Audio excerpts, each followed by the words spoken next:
I want to introduce and invite a very special guest who happened to be in Washington, D.C., the first Kenyan senator to come to the United States since our elections and since this new dispensation that we have. Senator Mutahi Kagwe, the senator from Nyeri County, is with us. I have known the senator for many years. He served, as many of you would know, in the 2003 NAC government.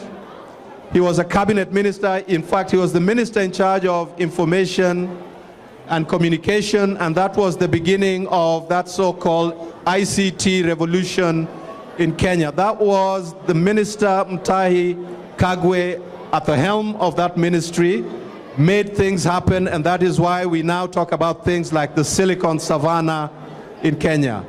So, Senator, karibu sana, njoo tafadhali wasalimie wa Kenya.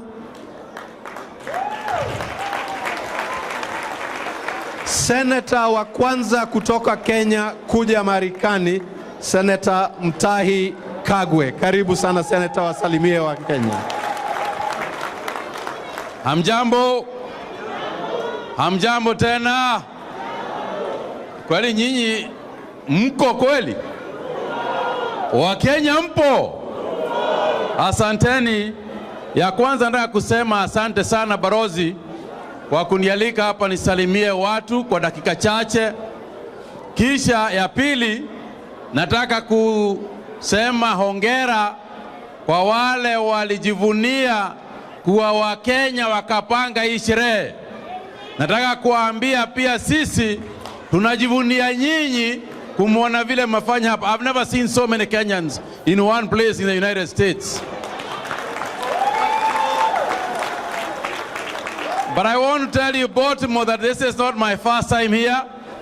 I was last in Baltimore in 1991 when these guys were not born, and when some of you guys there are not born, including some of the business people who came here today.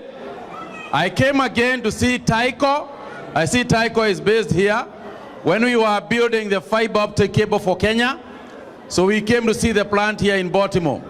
Lakini, today, we are here to celebrate the 50 years of Kenya's independence. And 50 years is a long, long time ago. The President of the Republic of Kenya, Uhuru Muigai Kenyatta, was only 2 years old when we got independence. He was younger than these people here, some of them.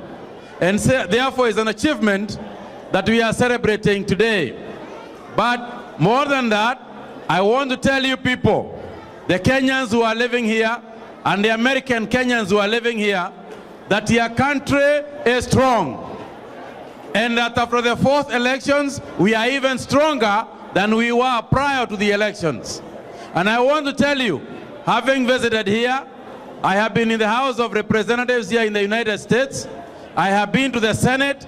They are taking you Kenyans very, very seriously.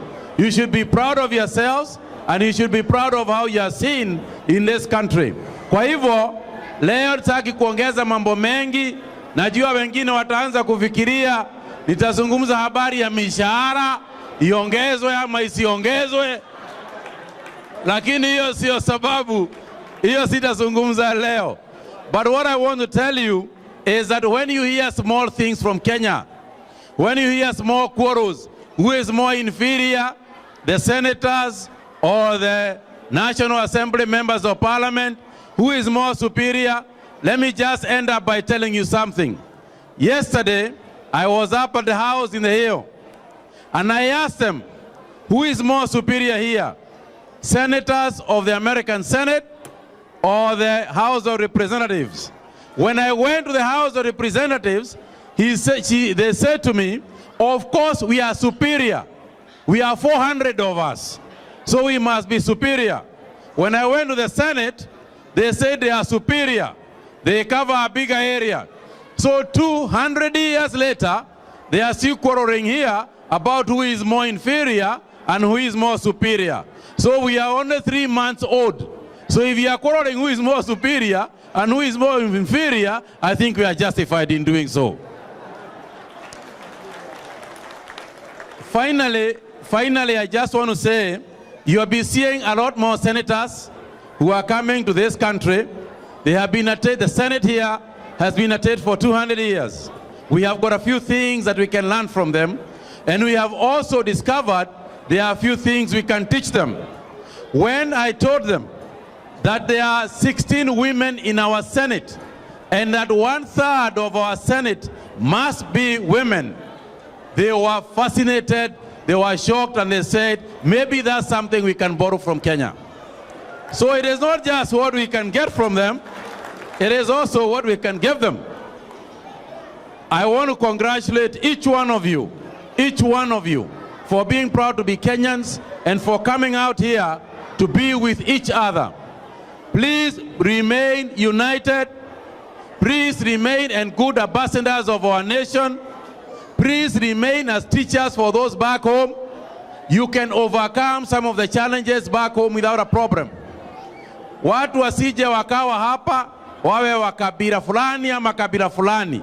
Nyinyi ndio mfunze wale wako nyumbani, ukabila ni ujinga na ukabila ni utumwa.